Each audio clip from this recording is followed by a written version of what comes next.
नमस्कार साथियों, मैं आलोक आप सभी का स्वागत करता हूं आपके अपने चैनल सत्यार्थ जीएस एकेडमी पर। पिछली क्लास में हम लोगों ने 1773 के रेगुलेटिंग एक्ट को पढ़ा। उसके साथ साथ हमने 1781 का बंदोबस्त कानून, जिसे अमेंडमेंट एक्ट के नाम से आप जानते हैं, उसके बाद हमने 1784 का पिट्स इंडिया एक्ट, उसके बारे में जानकारी ली। और उसके बाद हम लोगों ने 1786 के संशोधन अधिनियम के बारे में भी जाना। फिर मैंने कहा था कि अगली क्लास में हम लोग चार्टर अधिनियम पढ़ेंगे। आज की क्लास में हम सभी चार्टर अधिनियम को पढ़ने वाले हैं। चार्टर अधिनियम किस लिए थे? खासकर इनका मुख्य उद्देश्य ये था कि भाई जो कंपनी है वो जो व्यापार करने के लिए आई थी, उसकी व्यापारिक सीमा को बढ़ाने के लिए। यहाँ पर आप देखेंगे, सबसे पहले आइए हम देखते हैं 1793 का चार्टर अधिनियम।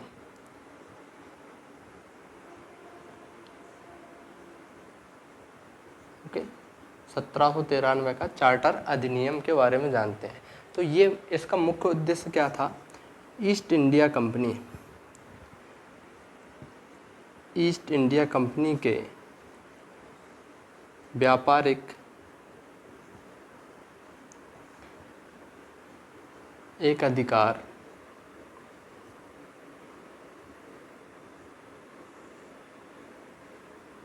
अगले 20 वर्षों तक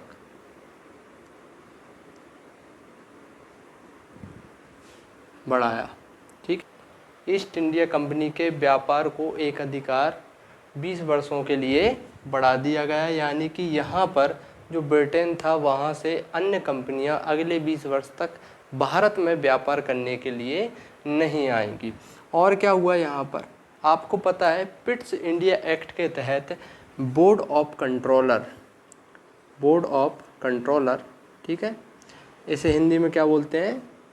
नियंत्रक बोर्ड।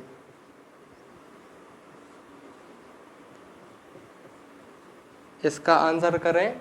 पढ़ा है हमने, नियंत्रक बोर्ड या बोर्ड ऑफ कंट्रोलर को कब स्थापित किया गया या कब बनाया गया। ठीक है, तो जो नियंत्रक बोर्ड था, इसके जो सदस्य थे,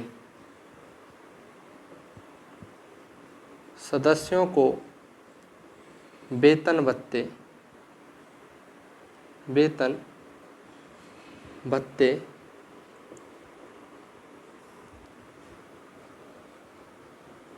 भारतीय राजस्व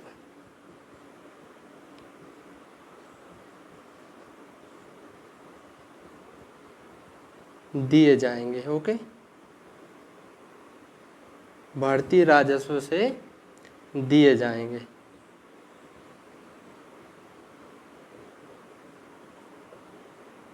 क्लियर? बोर्ड ऑफ कंट्रोलर को जितने भी सदस्य होंगे, अध्यक्ष होंगे, उनके जो वेतन होंगे, उनके जो अलाउंसेस होंगे, वो भारतीय राजस्व यानी भारत वो जो पैसा इकट्ठा कर रही थी, उस पैसे से ही इनके सदस्यों को सैलरी दी जाएगी।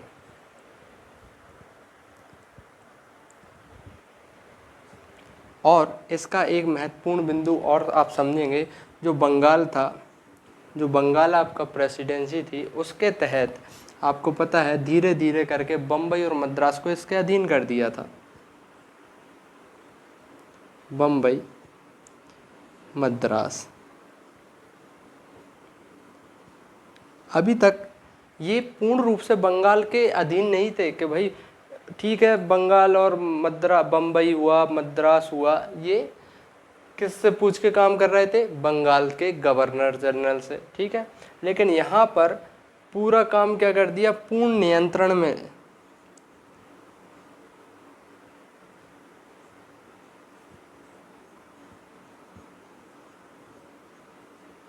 ठीक है, एकदम पूरा नियंत्रण बंगाल के अंतर्गत पूर्ण नियंत्रण में बम्बई और मद्रास दोनों प्रेसिडेंसियां आ गईं।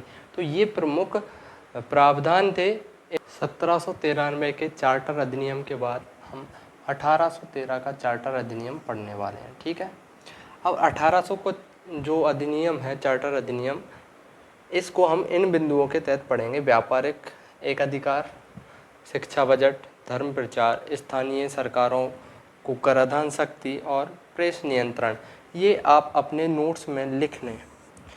शॉर्ट नोट्स तैयार होते हैं जब भी हमें एग्ज़ाम के समय जल्दी से तैयारी करनी होती है, तो ये शॉर्ट नोट्स के रूप में काम करेगा। और इसकी कहानी अब हम समझते हैं। सबसे पहले आप आइए 1793। 1793 में क्या कहा था कि भाई ईस्ट इंडिया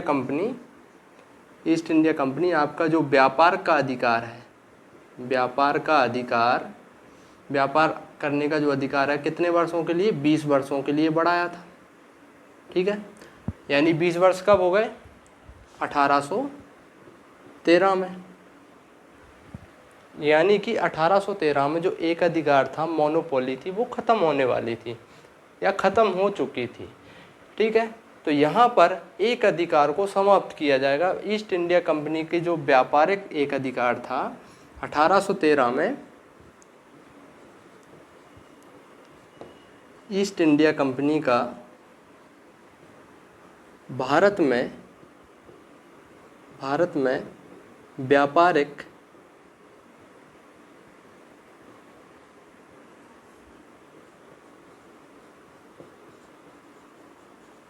एक अधिकार समाप्त हो गया। ठीक है, व्यापारिक एक अधिकार समाप्त हो गया। इसके पीछे एक वैश्विक घटना भी है। आपको मैं कहानी के तौर पे सुना देता हूँ।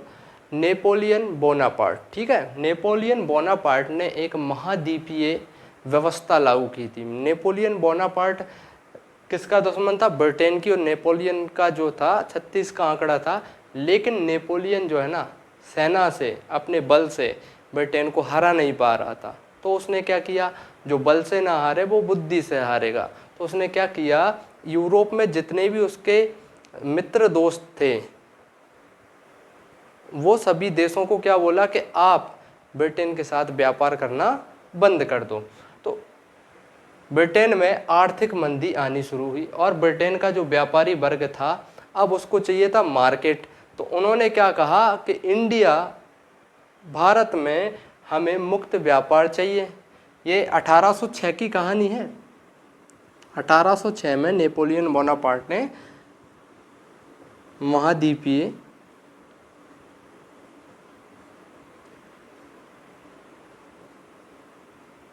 व्यवस्था लागू की थी। ठीक है ना, अपने मित्र सहयोगी देशों से मिलकर, ठीक है, उससे ब्रिटेन को कम करने के लिए। तो ब्रिटेन ने क्या किया कि भाई ईस्ट इंडिया कंपनी का जो चार्टर है ना, वो तो ख़त्म होने वाला है, 20 वर्ष होने वाले हैं।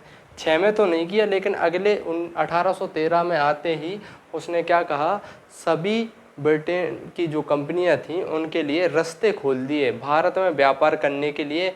उसका दूसरा प्रभाव क्या हुआ, जो महाद्वीपीय व्यवस्था थी नेपोलियन बोनापार्ट की, उसका जो असर था उससे कम हो गया। ठीक है, ये वैश्विक घटना है इसके पीछे की। 1813 में जो ईस्ट इंडिया कंपनी का भारत में एक अधिकार समाप्त हुआ। लेकिन बड़ा खतरनाक शब्द है ना, आप सभी जानते होंगे। लेकिन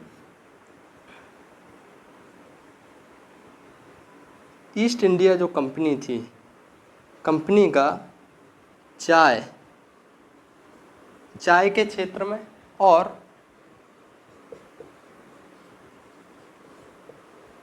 चीन के साथ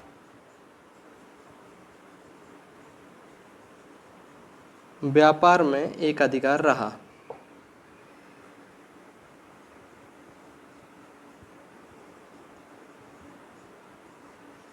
अगले 20 वर्ष तक। ठीक है, अगले 20 वर्षों तक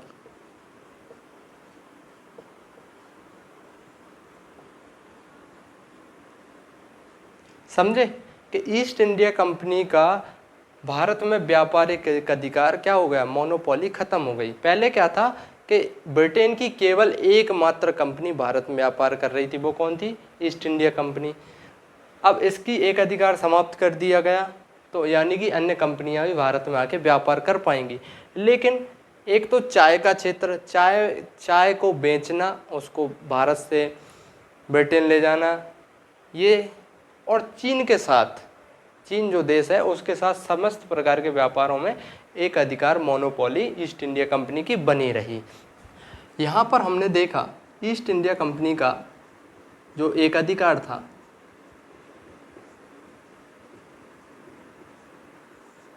वो क्या हुआ, यहाँ पर उसमें कमी आई, आप ऐसे कह सकते हैं, या समाप्त किया, समाप्ति लिख दो, समाप्त हो गया। उसका एक और कारण था कि भाई ईस्ट इंडिया कंपनी अब यहाँ पर व्यापारिक कंपनी ना होकर प्रशासन एवं राजनीतिक निकाय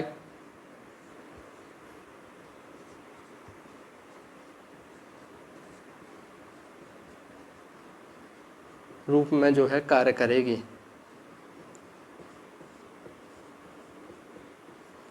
ब्रिटेन सरकार अपनी एक संस्था के रूप में ईस्ट इंडिया कंपनी का प्रयोग करेगी अगले 20 साल तक, ऐसा भी इस अधिनियम में कहा गया। ठीक है, अब हम बात करते हैं शिक्षा बजट की।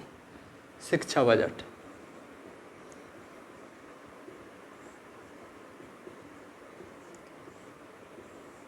पहली बार अंग्रेजों ने कहा कि भाई भारत के लोगों को पढ़ा दो, क्योंकि ये बहुत ज़्यादा अंधविश्वास में चले गए, इनका थोड़ा बहुत उदय तो कर दें, इतना कुछ खींच रहे हैं हम इनको लूट रहे हैं, तो थोड़ा बहुत इनको कुछ दे दें।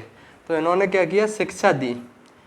शिक्षा का बजट रखा प्रति वर्ष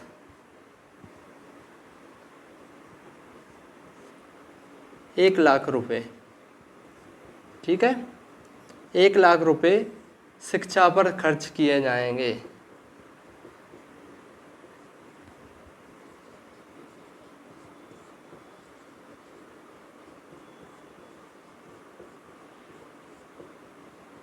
ठीक है, शिक्षा एकमात्र रास्ता जो आपको आगे बढ़ा सकता है, एकमात्र।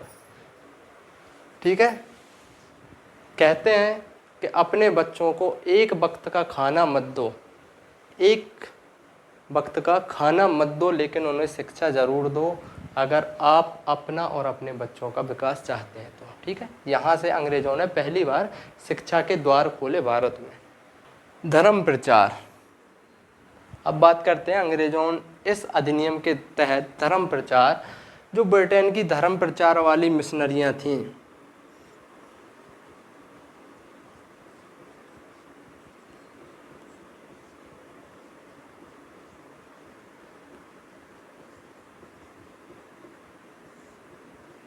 को भारत में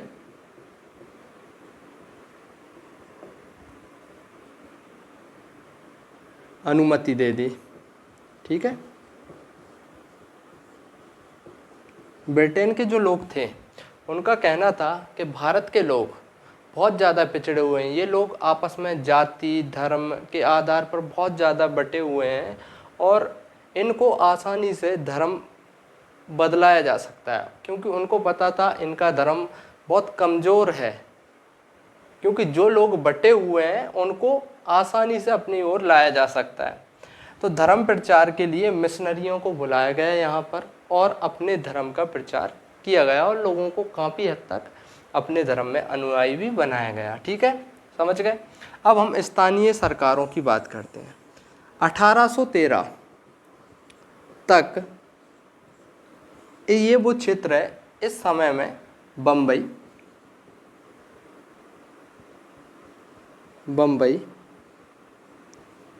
मद्रास, ठीक है, कलकत्ता आदि कुछ शहरों में नगर निकाय यानी नगर निगम बनाए गए थे, नगर पालिकाएं बनाई गई थी। तो इनको टैक्स लगाने का अधिकार दिया गया। स्थानीय सरकार का अर्थ क्या है, स्थानीय शासन का अर्थ क्या है, नगर पालिकाएं वगैरह बनाई थी, ये भी अंग्रेज ही लेकर आए थे। तो टैक्स लगाने का इनको अधिकार दिया और साथ ही साथ ये भी कहा कि यदि कोई व्यक्ति टैक्स नहीं देता, जैसे स्वच्छता के लिए, यातायात के लिए टैक्स नहीं देता, तो आप उन्हें दंडित भी कर सकते हैं। इस अधिनियम में ये प्रावधान था। और प्रेस पर नियंत्रण। प्रेस यानी कि समाचार पत्र, ठीक है, समाचार पत्र, प्रेस इत्यादि पर जो नियंत्रण लगाए थे, उन्होंने कहा कि भाई ईस्ट इंडिया कंपनी के विरुद्ध मत जाओ, उसके अनुसार काम करो, उसके अनुसार खबरें छापो, ठीक है। आज के दौर में भी प्रेस पर काफ़ी नियंत्रण लगाया जा रहा है, ठीक है। और ये हो जाता है हमारा 1813 का चार्टर अधिनियम। अब हम बात करेंगे 1833 के चार्टर अधिनियम की, ठीक है। अभी तक आपने 1793 का और 1813 के अधिनियम को अच्छे से समझा। अब हम 1833 के चार्टर अधिनियम की बात करने वाले हैं। इसमें हम देखेंगे, आपने देखा कि 1813 में इसका बैकग्राउंड क्या है, अभी हमने जाना था 1813 में जो ईस्ट इंडिया कंपनी थी, ईस्ट इंडिया कंपनी, इसका जो है मोनोपोली ख़त्म कर दी थी। केवल भारत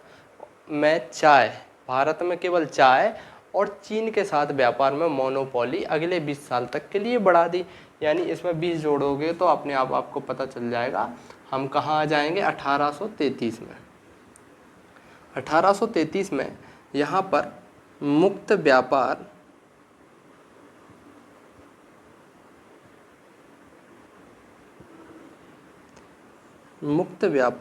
फ्री ट्रेड की जो मांग चल रही थी यूरोप में, वो साकार हो जाती है पूर्ण रूप से। मुक्त व्यापार पूर्ण रूप से साकार हो जाता है। यहाँ पर कंपनी की स्थिति की बात करेंगे तो ईस्ट इंडिया कंपनी के सभी व्यापारिक एकाधिकार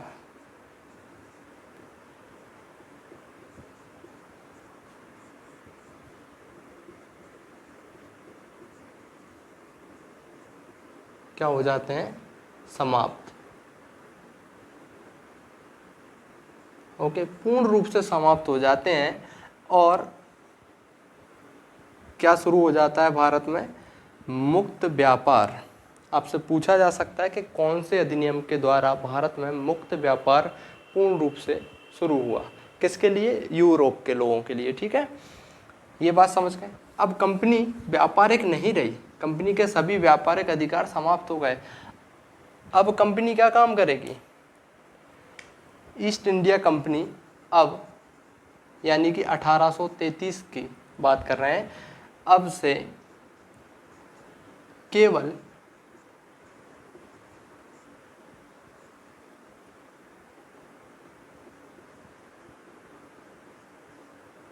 ब्रिटिश सरकार की ओर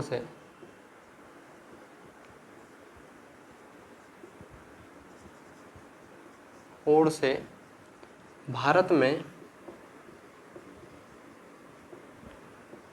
प्रशासन एवं राजनीति देखेगी, ठीक है। ईस्ट इंडिया कंपनी क्या काम करेगी, भारत में एक प्रशासन और राजनीतिक निकाय के रूप में काम करेगी, ठीक है। वो भी ब्रिटिश सरकार के कंट्रोल में रह के करेगी। क्लियर बात आप लोगों को। अब ईस्ट इंडिया कंपनी व्यापार नहीं करेगी, यहाँ से क्या करेगी, वो प्रशासन देखेगी भारत में, ठीक है। अब हम जानते हैं गवर्नर जनरल।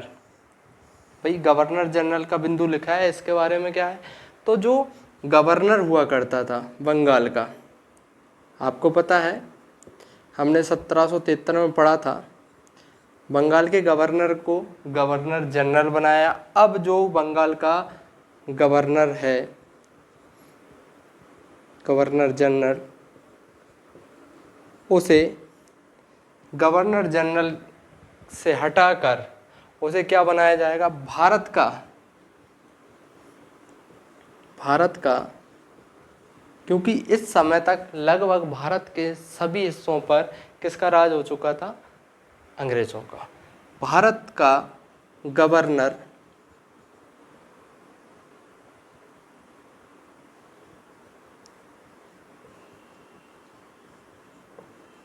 अब वो क्या हो गया, गवर्नर जनरल। अब क्या हो गया, भारत का गवर्नर जनरल।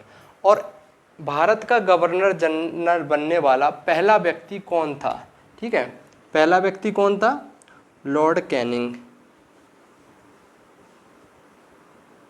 कौन था? Lord Canning. एग्जाम में सीधा पूछा जाता है कि भारत का पहला गवर्नर जनरल कौन था जो 1833 के एक्ट के बाद बना। ठीक है, लॉर्ड कैनिंग भारत का पहला गवर्नर जनरल था। ठीक है, अब आपको इससे नाम से स्पष्ट बात हो रही होगी। अगला पॉइंट क्या लिखा है? केंद्रीकरण। भारत में क्या क्या हो रहा है? वो पहले बंगाल का गवर्नर जनरल था, उसके अधीन काम कर रहे थे कौन? मद्रास और बम्बई के गवर्नर। लेकिन अब पूरे भारत के लिए एक ही गवर्नर जनरल होगा, उसके अंतर्गत बहुत सारे जनरल होंगे, यानी कि यहाँ पर केंद्रीकरण की व्यवस्था और गहरी हो गई। यहाँ पर जो शक्तियों का केंद्रीकरण था और बढ़ता गया। ठीक है, आप समझ रहे हैं मैं क्या कह रहा हूँ? शक्ति का केंद्रीकरण। अब शक्ति किसके पास जाती जा रही है? पहले गवर्नर था, गवर्नर से गवर्नर जनरल हुआ, और गवर्नर जनरल से अब वो भारत का गवर्नर जनरल हो गया, पूरे ब्रिटिश भारत का गवर्नर। कौन? Lord Canning. अब सभी के लिए कानून कौन बनाएगा? सभी के लिए कानून बनाने की शक्ति भी किसके पास हो गई? इसी के पास। ठीक है, अब यहाँ सभी से अर्थ क्या है? ब्रिटिश भारत। संपूर्ण ब्रिटिश भारत के लिए कानून कौन बनाएगा? अब भारत का गवर्नर जनरल ही बनाएगा। ठीक है, चलो आप लोग ये 3 पॉइंट समझ गए। पहले तो क्या हुआ? कंपनी की स्थिति हमने जानी, कंपनी के मोनोपोली एकदम खत्म। अब कंपनी क्या काम करेगी? कंपनी भारत में केवल और केवल प्रशासनिक इकाई के रूप में काम करेगी। गवर्नर जनरल वो जो होता था वो कौन हो गया? भारत का गवर्नर जनरल। इससे सभी प्रांतों के लिए कानून कौन बनाएगा? गवर्नर जनरल भारत का। ठीक है, इससे अर्थ क्या है? प्रांतों की जो विधायी शक्ति थी वो क्या हो गई? यहाँ पर हम इससे बोल सकते हैं प्रांतों की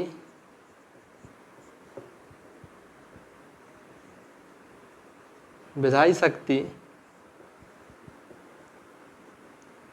समाप्त हो गई। ठीक है, उनसे छीन ली गई। क्लियर? प्रांतों की विधायी शक्ति समाप्त कर दी गई। और यहाँ पर लिखा है कानून का नाम। कानून का नाम, अब कानून कौन बनाएगा? कानून भारत में कानून या विधि कौन बनाएगा? अभी हमने जस्ट देखा भारत का गवर्नर जनरल, भारत का गवर्नर जनरल। ठीक है, आपको याद है ना हम क्या लिखते हैं? Governor general. जी जी लिख देते हैं शॉर्ट में, आपको याद होना चाहिए बस। भारत का गवर्नर जनरल।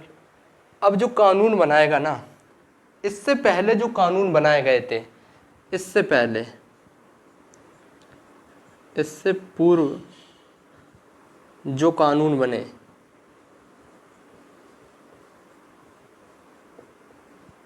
उन्हें पता है क्या कहेंगे? आप नियामक कानून। पहले जो कानून बने थे उन्हें नियामक कानून कहा जाएगा।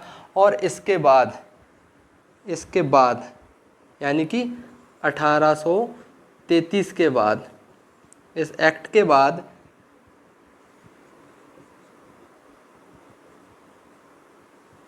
जो कानून बनेंगे, जो कानून बनेंगे उन्हें अधिनियम कहा जाएगा।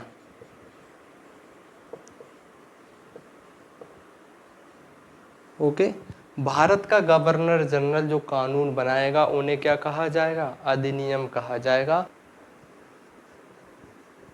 भारत के गवर्नर जनरल की एक परिषद होगी। उसमें कितने सदस्य होते हैं बताओ? कमेंट में आंसर करो, जल्दी से आंसर करो कमेंट में। कितने सदस्य होते हैं अभी तक? उसमें 3 सदस्य होते थे। कब तक? 1813 तक। ठीक है, हमने जाना था अच्छे से। पहले 4 थे, फिर ब्रिटिश इंडिया एक्ट में एक कम कर दिया तो कितने बचे थे? 3। फिर इसमें एक नया सदस्य जोड़ा गया। ठीक है, एक जोड़ा गया। इसे क्या कहा गया? विधि सदस्य।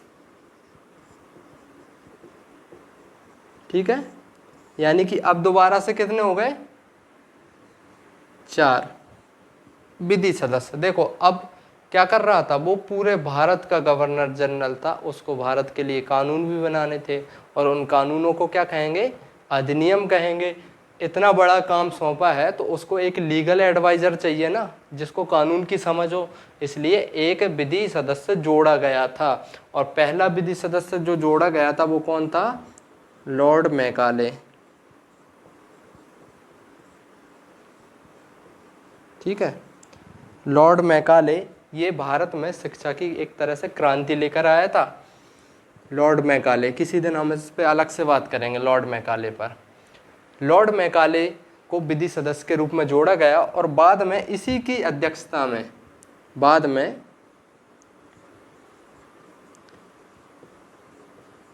मैकाले की अध्यक्षता में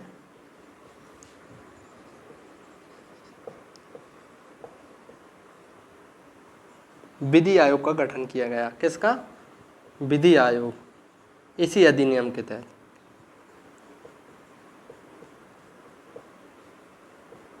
ठीक है, विधि आयोग का गठन किस अधिनियम के तहत किया गया, 1833 के चार्टर अधिनियम के तहत। किसकी अध्यक्षता में, लॉर्ड मैकाले की अध्यक्षता में किया गया था। ये बात क्लियर है आप लोगों को, एकदम क्लियर होनी चाहिए। अगर कोई डाउट है तो आप कमेंट में अपना डाउट लिख दें। देखो, इस अधिनियम ने क्या कहा, 1833 के अधिनियम ने कहा कि भैया भारत के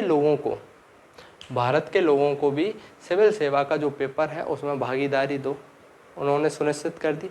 लेकिन यहाँ पर जो कोर्ट ऑफ डायरेक्टर था, निदेशक मंडल, कोर्ट ऑफ डायरेक्टर, 1773 के अधिनियम में इसको बनाया था, आपको याद है ना, सबसे पहले अधिनियम में। तो कोर्ट ऑफ डायरेक्टर ने विरोध किया इसका। इसके विरोध के कारण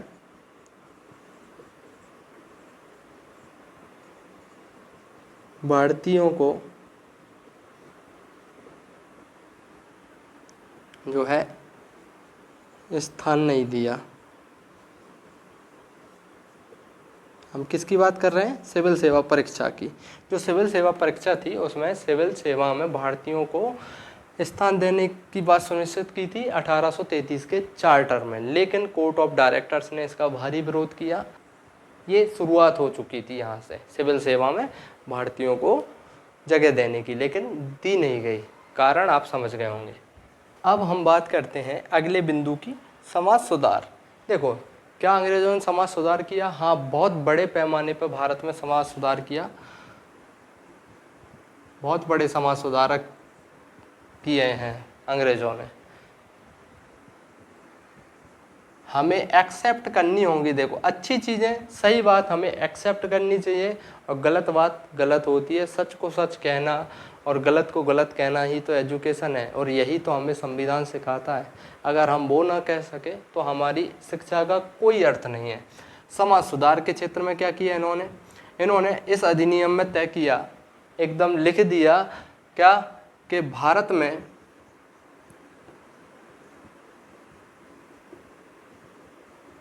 दास प्रथा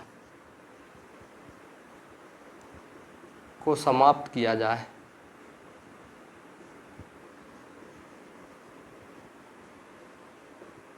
ठीक है, तो एकदम से तो हो नहीं जाएगा, इसमें कुछ समय लगा। इसके तहत 1843 में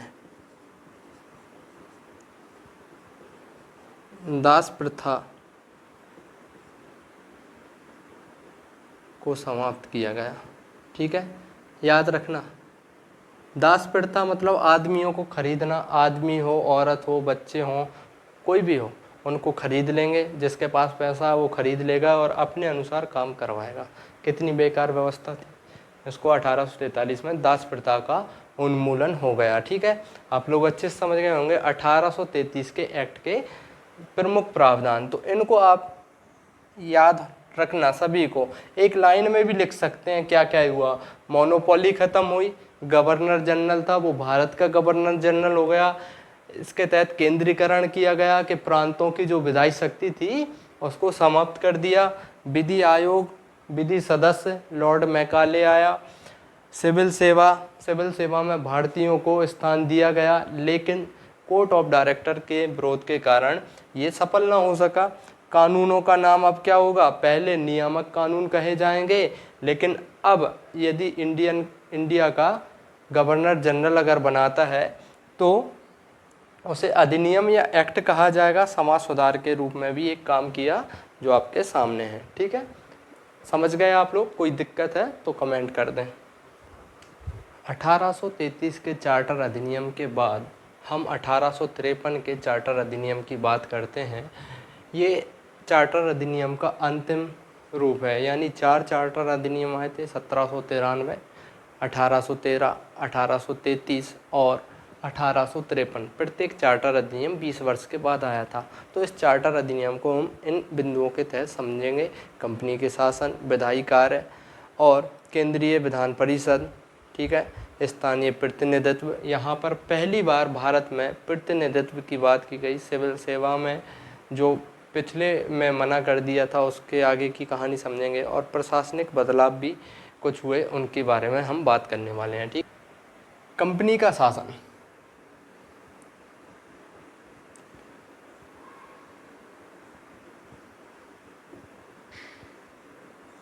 सबसे पहले इसकी बात करते हैं। ईस्ट इंडिया कंपनी भारत में 1833 के बाद 1833 के बाद यहाँ पर क्या कर रही थी? एक प्रशासनिक निकाय थी या शासन कर रही थी। यहाँ पर हम सीधा लिख देते हैं, क्या देख रही थी? शासन। प्रशासनिक और राजनीतिक दोनों ही मामले शासन के अंतर्गत आते हैं, तो शासन देख रही थी। और हर चार्टर अधिनियम में उसको एक टाइम दिया था कि अगले 20 वर्ष के लिए, अगले 20 वर्ष के लिए। लेकिन यहाँ पर कोई समय नहीं दिया।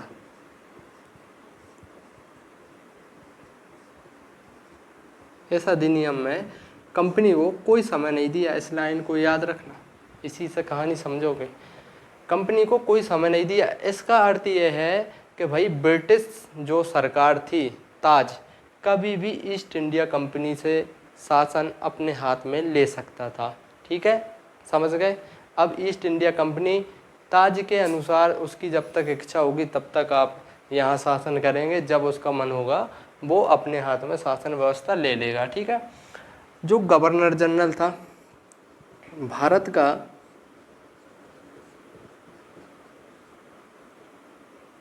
गवर्नर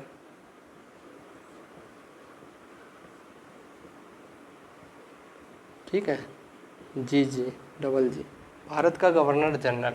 अब हम इसकी बात करते हैं। ठीक है, इनकी विधायी शक्तियों की।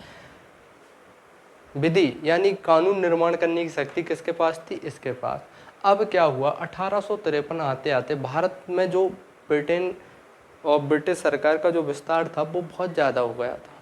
तो अब क्या करेंगे, कानून बनाएगा तो यही, इसकी जो परिषद थी, इसकी जो परिषद थी उसको दो भागों में तोड़ा। एक कार्यकारी परिषद,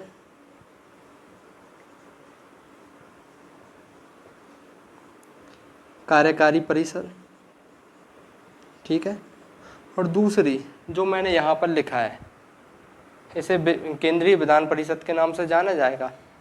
ठीक है,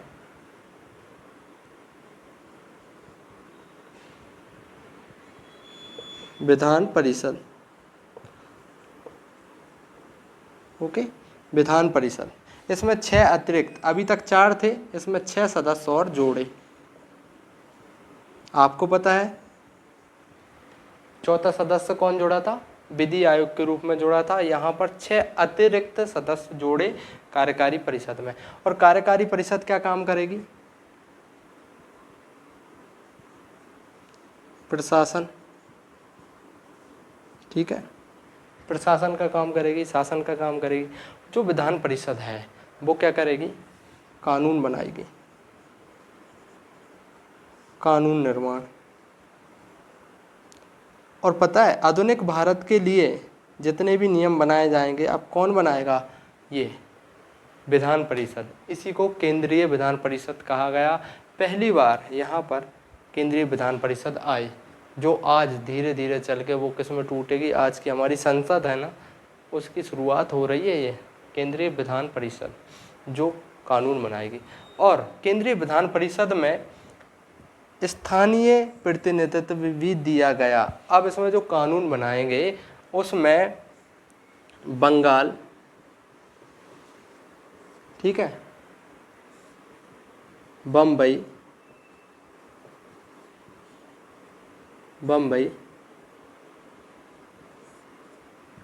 मद्रास आदि जो प्रमुख प्रांत थे, प्रांतों को जो है प्रतिनिधि दिया गया। वहाँ के लोगों को भी इसमें शामिल किया गया, किसमें? विधान परिषद में कानून निर्माण के लिए, ठीक है। तो हमने जाना कि कंपनी का शासन कभी भी समाप्त हो सकता है। विधायी कार्य के लिए अलग से एक विधायी परिषद बना दी। विधायी परिषद में सभी जो प्रांत थे, प्रमुख प्रांत, उनके लोगों को प्रतिनिधि दिया गया कि आओ, बम्बई वाले, मद्रास वाले, ठीक है, उत्तर पश्चिम प्रांत वाले, इनसे कहा गया उनके एक एक दो दो सदस्यों को विधान परिषद में रखा गया, ठीक है। और ये क्या काम करेगी? पूरे ब्रिटिश भारत के लिए कानून बनाएगी, ठीक है। इसे ही केंद्रीय विधान परिषद कहा गया। यहाँ से भारत में विधान या भारतीय विधान की शुरुआत यहीं से होगी, ये भी आप समझ गए। सिविल सेवा, अभी आपने देखा था कि 1833 में क्या कहा था कि भारतीयों को भी परीक्षा देने दो, लेकिन क्या हुआ? कोर्ट ऑफ डायरेक्टर ने इसका विरोध किया, लेकिन ये हो नहीं पाया। कब तक करोगे विरोध? फिर दोबारा से 1853 में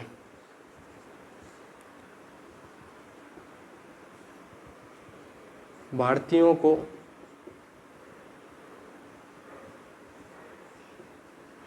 परीक्षा में योग्य माना, ठीक है, योग्य माना कि भाई आप पात्र हो, या आप कह दो पात्र। और ये परीक्षा कहाँ होती थी? पहले लंदन में होती थी, ठीक है, लंदन में। इंडियन सिविल सर्विस में भारतीय लोगों को भी पात्र माना और उन्हें भी परीक्षा देने को कहा। और पहले भारतीय कौन थे? कमेंट में इसका उत्तर दो जल्दी से। पहले भारतीय व्यक्ति जो ICS बने थे भारत के,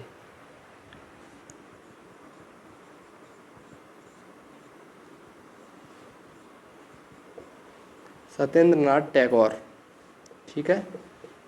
सत्येंद्र नाथ टैगोर जो थे पहले भारतीय थे जो भारत के पहले ICS इंडियन सिविल सर्विस परीक्षा को पास की थी इन्होंने 1863 में, ठीक है, 1863 में।